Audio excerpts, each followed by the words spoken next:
परमेश्वर प्रारंभापासूनच ऐक्यासाठी आणि समेटासाठी प्रयत्न करत असताना आपला दिसत आहे.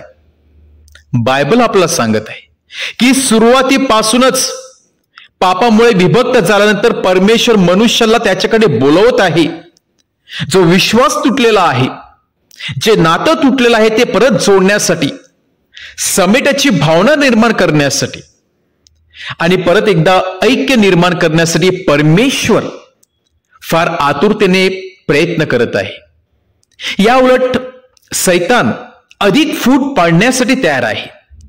सैतानाला समेट नको आहे, सैतानाला विश्वास नको आहे, सैतानाला विश्वासू लोक नको आहेत. जे मार्ग भरकटून परमेश्वराला विसरून गेलेले आहेत तसंच सैतानाला हवं आहे. आणि म्हणून सैतान कुटुंबामध्ये, समाजामध्ये फूट पाडण्याचा प्रयत्न करत असतो, परंतु परमेश्वर मात्र समेट घडवण्यासाठी प्रयत्न करत असतो. परमेश्वर मात्र शांती आणि विश्वास वाढवण्यासाठी प्रयत्न करत असतो. आणि त्यासाठीच स्वतः प्रभू येशू ख्रिस्त या जगामध्ये आलेला होता. जे तुटलेलं आहे ते जोडण्यासाठी, ते मोडलेलं आहे ते रिपेअर करण्यासाठी, जो मोडलेला विश्वास आहे तो जोडण्यासाठी, आणि जे फूट पाडलेले आहे, जे विभक्त झालेले आहे ते परत एकदा एकत्र आणण्यासाठी आणि ऐक्याची भावना निर्माण करण्यासाठी.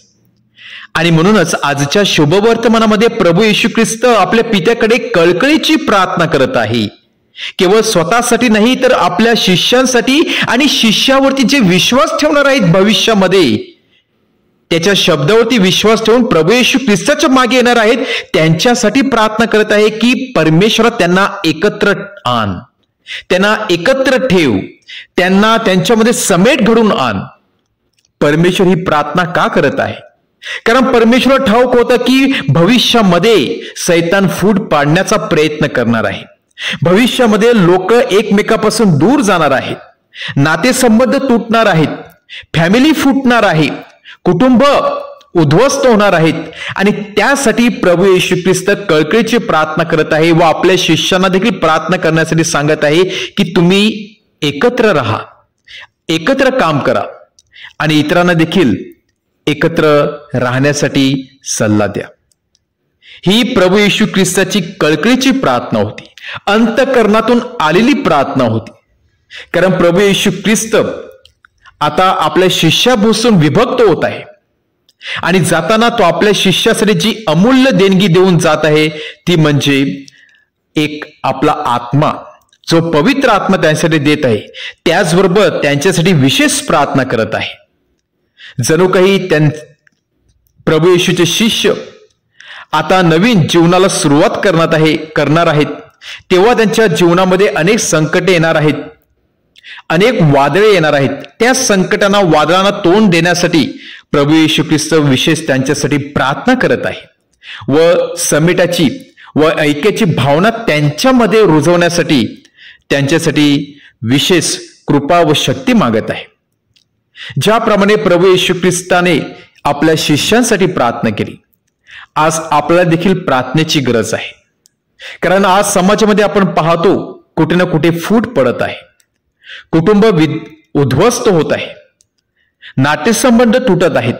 आणि अशा प्रसंगी आपल्याला प्रभू येशू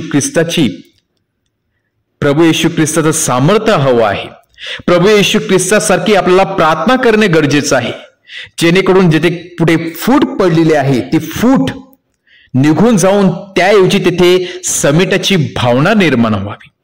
जे तुटलेलं आहे ते जोडलं जावं, जे मार्ग विसरून गेलेले आहेत ते परत मागे फिरावेत.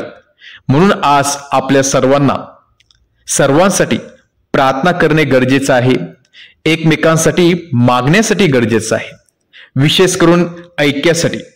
ज्याप्रमाणे प्रभू येशू ख्रिस्ताने ऐक्य राखून ठेवण्यासाठी प्रयत्न केले आणि प्रार्थना देखील केली, त्याचप्रमाणे आपण देखील आपल्यामध्ये ऐक्य राखून ठेवण्यासाठी, लोकांमध्ये एकीची भावना निर्माण करण्यासाठी व चांगल्या प्रकारे गोविंदाने राहण्यासाठी आणि शांतीचं वातावरण प्रस्थापित करण्यासाठी सर्वांनी हातभार लावावा.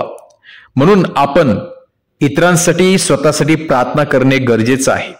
आणि जेव्हा आपण विश्वासाने मागतो प्रभू येशू ख्रिस्ताप्रमाणे, तेव्हा परमेश्वर नक्कीच आपल्या प्रार्थनेचं फळ देत असतो. आपण आपल्या कुटुंबासाठी प्रार्थना करूया, नातेवाईकासाठी प्रार्थना करूया, समाजासाठी प्रार्थना करूया, गावासाठी प्रार्थना करूया. जे लोक परमेश्वरापासून दूर गेलेले आहेत, ज्यांना जीवन नकोसं झालेलं आहे, ज्या लोकांचं जीवन उद्ध्वस्त झालेलं आहे, ज्या लोकांमध्ये फूट पडलेले आहेत, अशा लोकांमध्ये एकीची भावना निर्माण व्हावी. त्यांनी चांगल्या मार्गावरती मार्गक्रमण करावं. ती फॅमिली परत एकदा जोडली जावी, नातेसंबंध जोडले जावे, विश्वास दृढ व्हावा. म्हणून आपण विशेष परमेश्वराकडून कृपा व शक्ती मागूया. आमेन.